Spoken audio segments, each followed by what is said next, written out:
monthly contest. It's our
thank you. Oh, it's great to be indoors.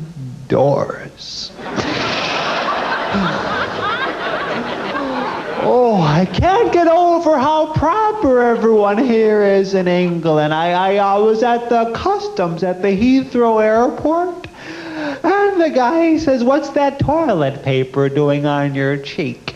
I said, "Well, I cut myself shaving on the plane, and I, put a little toilet paper on." He says, "Well, most people use a fresh piece."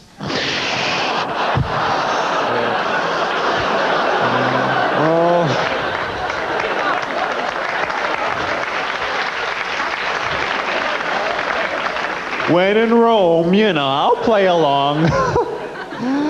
I was in Trafalgar Square today, ripping out nose hairs. Ooh, those sleeping winos hate that.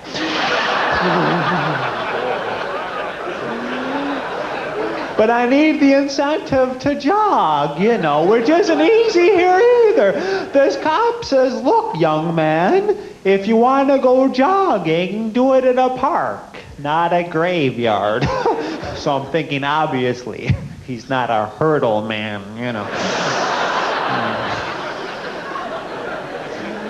I ran 3 miles the other day. Finally, I said, "Lady, keep your purse,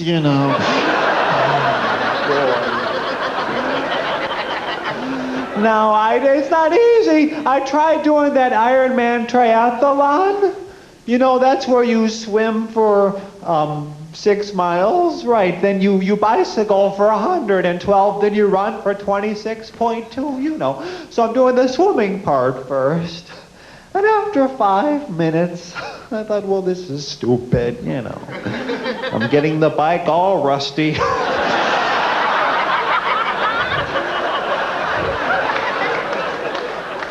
Now, my sister hates to swim. On my uncle's boat off the coast of Florida, I said to her, "You gotta go in the water, it's wonderful." She said, "I told you I'm having my period." She takes all the fun out of shark fishing.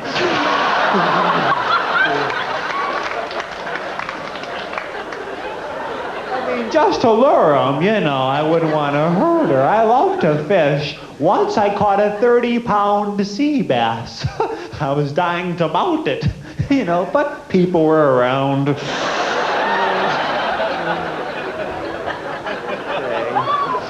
Oh, my brother says hello. So, hooray for speech therapy.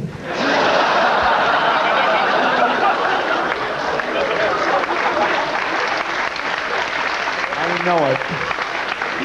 The other day, I was walking down the street for some gum, and I was finding quite a bit, Is there some celebrity in England that looks like me? Because people were shouting at me. Is there someone named Wanker? I think it's a chat show host, I'm not sure. Oh boy, I don't think I'm that famous, although I've been doing a lot of stuff since I got here. I posed naked for a magazine. Well, the guy gave me some candy as well,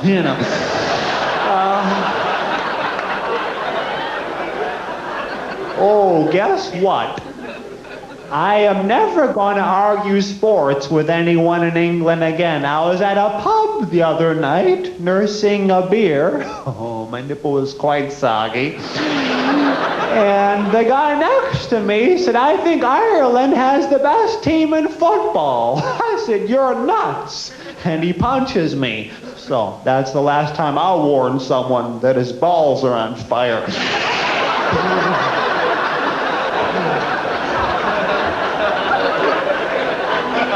He was drunk. Now, my nephew had a birthday. And I said, "What do you want for your birthday?" And he said, "I want a Batmobile." Well, unbeknownst to me, one of them was still alive when I hung it over his bed. And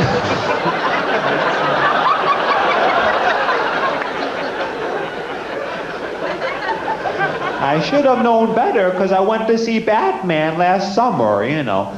And I turned around to tell the people behind me to shut up. And it's Jack Nicholson and Michael Keaton. Then I realized that I'd been sitting backwards.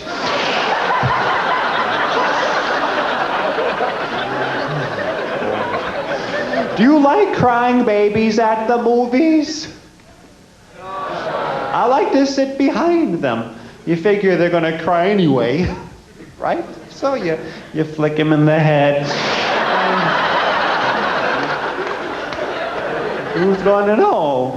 Now, my sister just had a baby, and she loves the little critter. We could have company over, and she'll be in front of everyone with her breast out feeding him cereal or what have you. And the other day, I was pushing the baby through the park, and he's crying because I forgot the pram.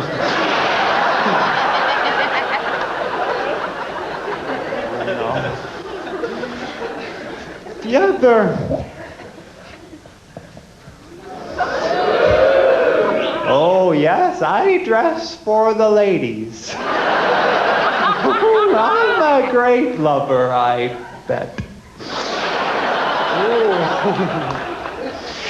Oh, yes, I've tried my hand at sex.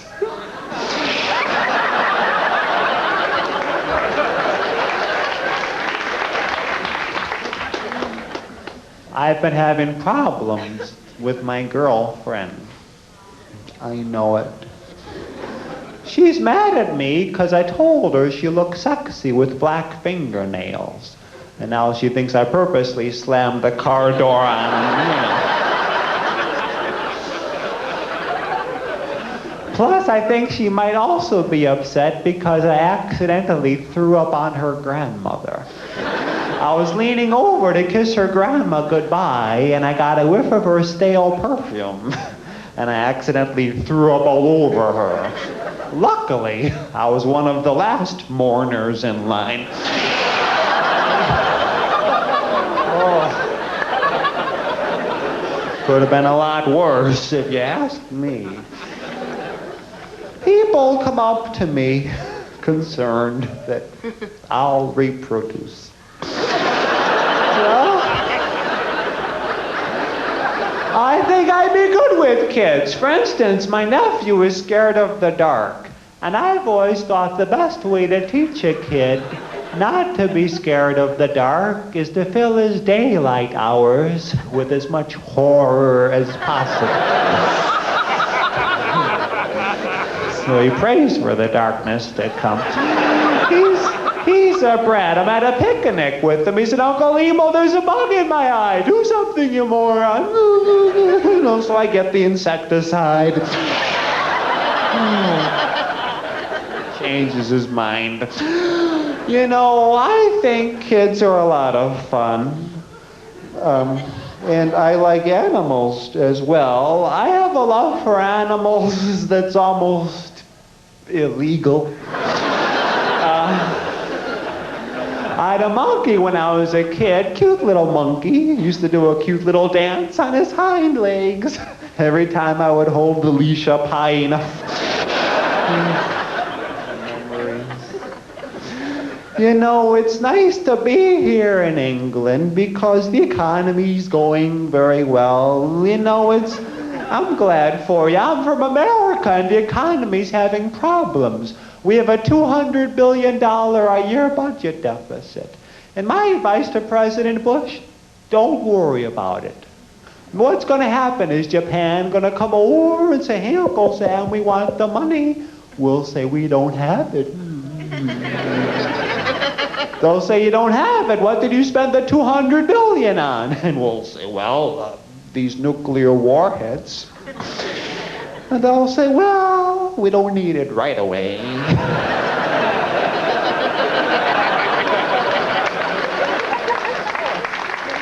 Our country is making nuclear weapons like there's no... Well, anyway, My problem is I have to learn to discipline myself. I was having this large Dutch woman do it.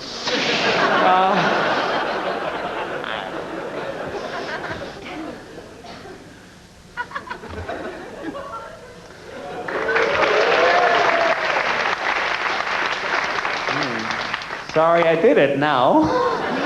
Looks like Karen Carpenter as the Elephant Man.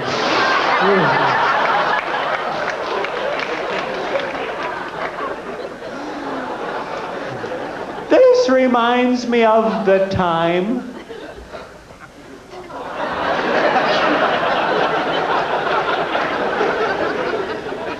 I was on my aunt's farm, and she said, Emo, milk the cows.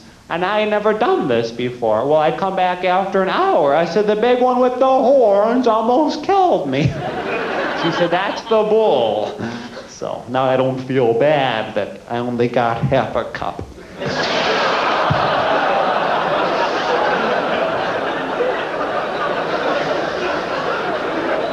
Remember one day she caught me in bed with a chicken. Oh, there was egg on my face.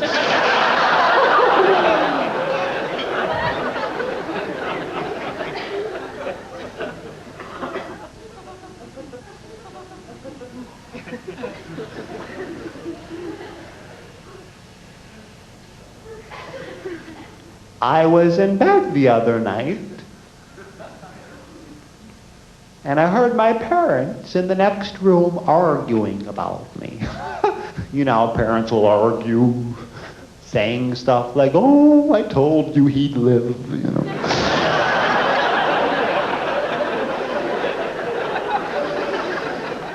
They're kidders, of course.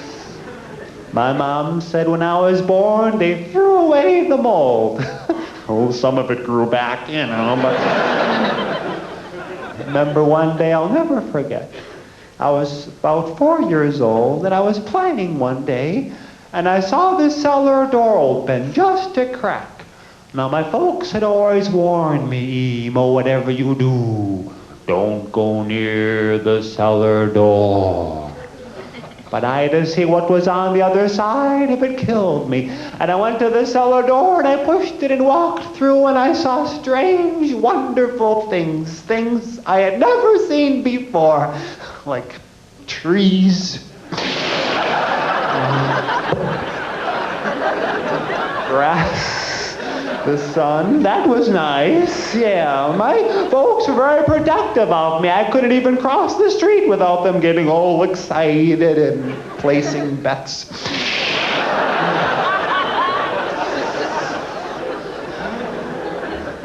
One night my dad was talking me into bed with the staple gun, you know.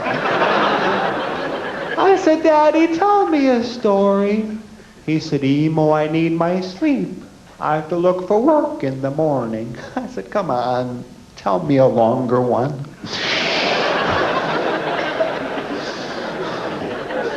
When I was a little boy, I hated school.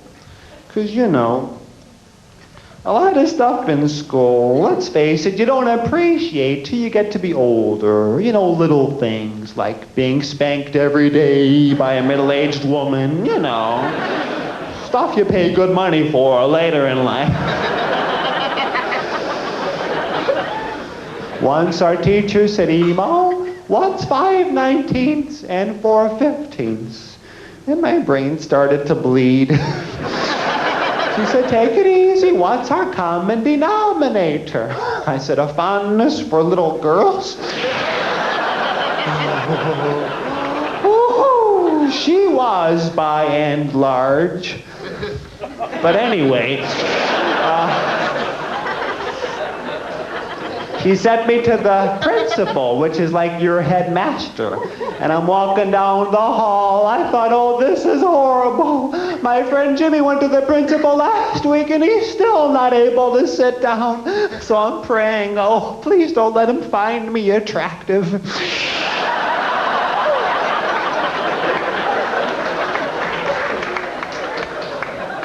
I sit down. He says, Emo, Emo, Emo. I said, I'm the one in the middle, you drunken slob. He said, I can expel you. I said, you'll have to catch and eat me first. You know, he's chasing me all over. He said, Emo, you have to go to the school psychologist. I said, why do I have to go to the school psychologist? So he shows me the petition.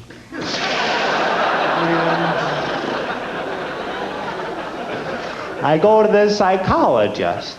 He says, what does this ink blot look like to you? I said, it's kind of embarrassing. He said, everyone sees something silly. Just tell me what the ink blot looks like to you. I said, well, to me, it looks like standard pattern number 3 in the Rorschach series, the test for obsessive compulsiveness, you know, but that's just me. And he gets depressed. I said, okay, it's a butterfly then, you know.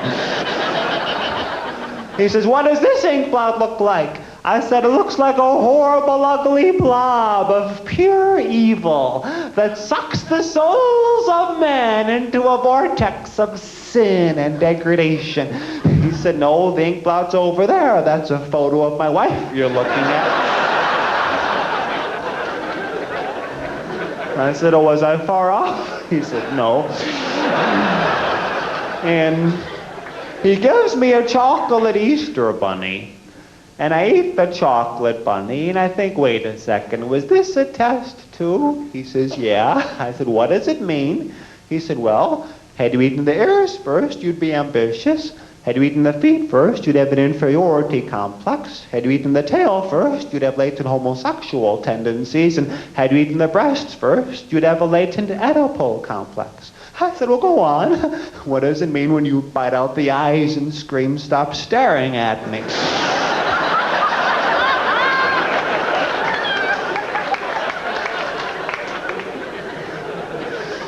He says, it shows you have a tendency towards self-destruction. I said, what do you recommend? He says, go for it.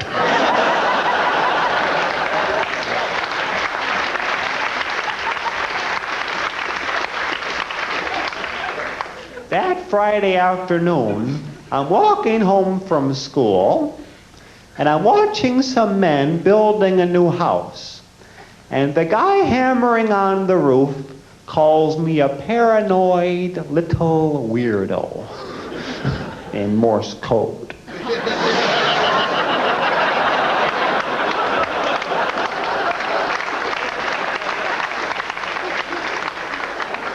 As soon as the men left for the day, I saw they had just poured wet cement for the basement floor. So I jumped into the wet cement, and then I slipped, and I fell backwards, and I hit the back of my head on a pipe coming out of the floor.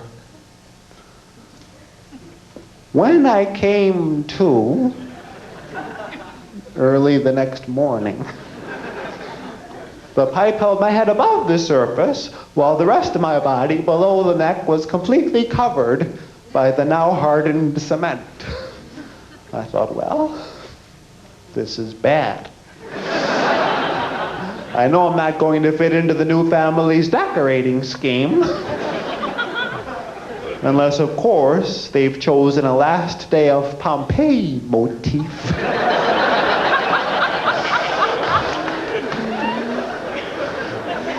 So I'm lying there hour after hour after hour, and then my friend Jimmy Peterson comes to the window. He said, Emo, are you stuck in that cement? I said, no. Last night I didn't finish my broccoli, and my mom chopped my head off and tossed it here. And he screams and runs away. So the next morning, I'm still lying there, reflecting on how there's a time and a place for sarcasm.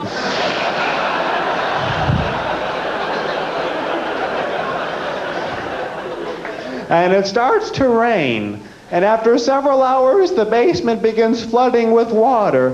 I'm yelling, help, help! Which I wish I would have thought of the day before, you know. And after a while, the water starts seeping into my nostrils. And just as the water starts seeping into my nostrils, my dad jumps into the basement, showing he was a complete stranger to Archimedes' principle of liquid displacement.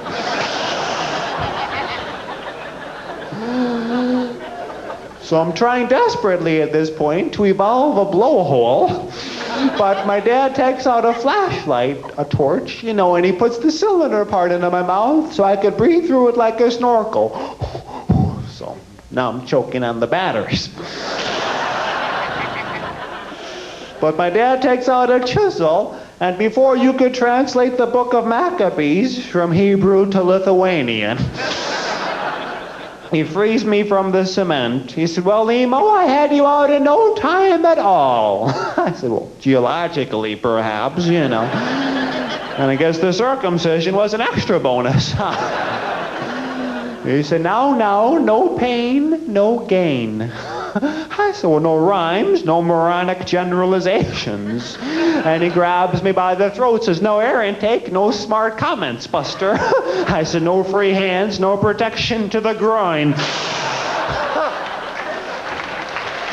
Thank you very much. You've been wonderful. And always remember, whatever you do, wherever you go, the last words of my grandfather, who said, a truck. Thank you for being my friends. Bye-bye, Glasgow. Thank you very much. Bye-bye.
Hello, I'm Brian Regan. And I'm Dennis Regan.